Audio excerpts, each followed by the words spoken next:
What could be more inappropriate than a very rich bachelor adopting an orphan child trapeze artist and drafting him into his personal war on crime? On the basis of years of Batman comics, a worrying amount of things. Frankly, The Dark Knight started from the bottom in terms of appropriateness, yet he's managed to dig even further down into the bowels of the creep cave over the years. Let's look at some examples, shall we? I'm Ben from What Culture, and here are the 10 most inappropriate Batman comic storylines of all time.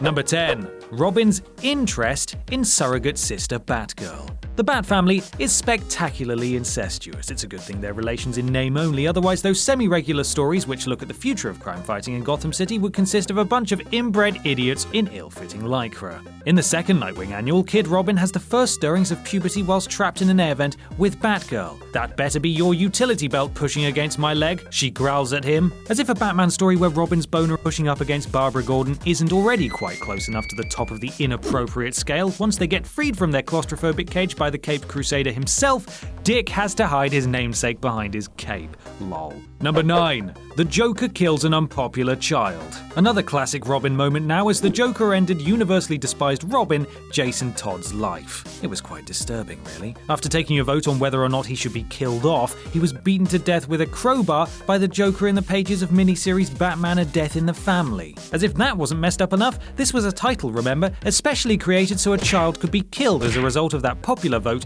from the comic book readers. That is downright psychopathic on account of everyone, not just the Joker. Number 8. When Robin got jealous of Batwoman.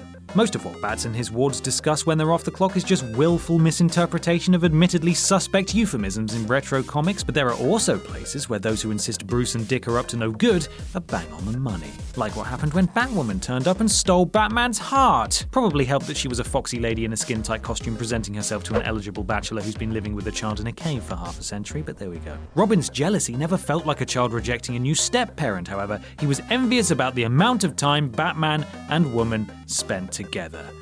Ugh. Number 7. The Year 1 retcon where the Dark Knight wet himself. Kevin Smith's Batman: The Widening Gyre is an exercise in heaping buckets of the profane atop the sacred, beginning with Batman's own history. Origin Story Year 1 is one of the most iconic Dark Knight stories ever told, with plenty of classic moments. Best among them is the young Batman interrupting a gangster's dinner and informing them their time is up. Super cool. So naturally, The Widening Gyre includes a moment where Batman admits that he was absolutely terrified at that moment, so terrified, in fact, that he wet himself. Even when he was briefly Bat-Baby, he didn't wet himself. It's just so embarrassing. Number 6. Smoked weed every day. Kevin Smith got high a lot while writing The Widening Gyre, and working more of his own personal experiences into his work, Smith decided the Dark Knight should be as sky-high as he was while writing him. That's the same Batman, everyone, who relies on his wits, who spends a great deal of time beating up drug dealers who put illegal substances on the streets, and is generally a million miles away from the overweight movie hack smoking a doobie before getting around to writing a perennial delayed comic. It's truly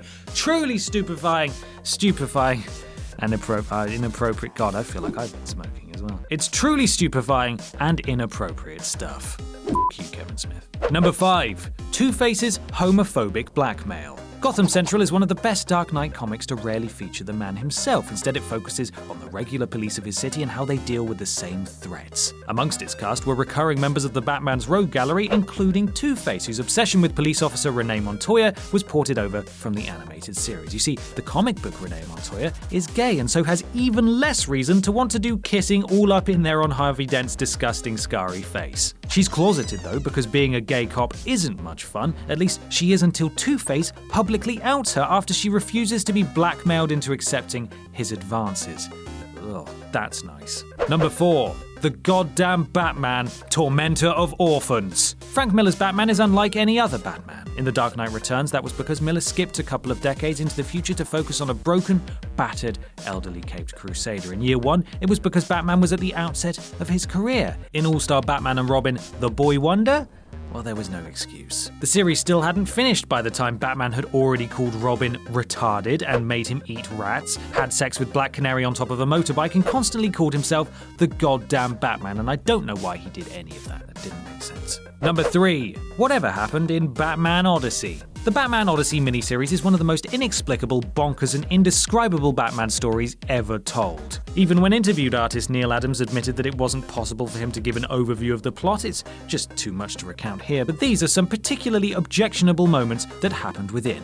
Naked Bruce Wayne opens every issue talking directly to the reader. He shoots a lot of people. It's revealed that the Dark Knight has gym equipment dangled above his bed. See, Batman has a sex swing. And the only women who appear are slaves. Normal stuff, that. Just fine. Number 2. Everything about The Killing Joke. The Killing Joke is the book where Batman, a character for children, has to deal with the aftermath of his arch-nemesis crippling a teenage girl before raping her as she lies bleeding on her carpet, then taking photos and showing them to the girl's dad. The whole point of the story is for the Joker to prove even Commissioner Gordon can go insane from one really bad day, since that's what happened to the Joker apparently. The story also features foul caricatures of dwarfs and people with developmental disorders who are horrifying monsters that work for the Joker. Ableism, sexual violence, poor treatment of mental health issues, this Batman comic book really does have it all. Number 1. Homeless meth addict Bruce Wayne. How do you get worse than The Killing Joke? Look no further than Grant Morrison's experimental, much-beloved Batman run, which returned a lot of mostly forgotten concepts and characters to the book that hadn't been used for decades. One of those was the Batman of Zur-En-Arrh, a Dark Knight from an alien planet. At least he was in his original Silver Age appearance. In Morrison's hands, he's a backup personality Batman meditated for months to install in the back of his brain should anybody ever cause a complete mental collapse in him, which a criminal syndicate called the Black Glove does manage to do in a storyline appropriately called Batman R.I.P. Somewhat less appropriate is the broken Bruce Wayne becoming a hobo who regularly huffs a superpowered crystal meth to bring on his Zur-En-Arrh delusions, cobbling together a brightly coloured costume from literal rubbish and hallucinating Batmite, an alternate reality being who comments on the action and on how wrecked Batman is. Get help, Bruce. Get help! And that's our list. Make sure you subscribe to the What Culture Comics YouTube channel for more lists like this, and don't forget to visit whatculture.com for daily news and articles. I'm Ben from What Culture, and thanks for watching.